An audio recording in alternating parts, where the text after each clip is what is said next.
بسم الله الرحمن الرحيم. السلام عليكم.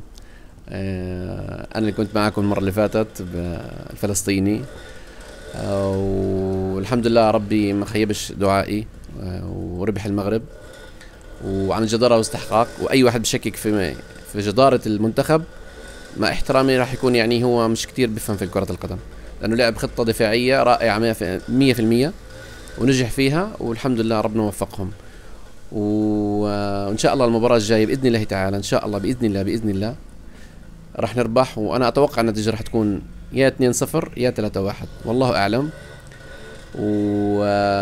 وببارك للشعب المغربي كله، ومهما أوصف لكم فرحتي وفرحة أهلي في فلسطين لو تشوفوها راح تعرفوا كيف إحنا بنحبكم. برجع وبحكي كلمة حكيتها، إنه التوفيق من الله سبحانه وتعالى، ودعائنا كلنا لازم يكون مع المنتخب، لأنه إحنا المجهود بيكون عليك لكن التوفيق من الله سبحانه وتعالى.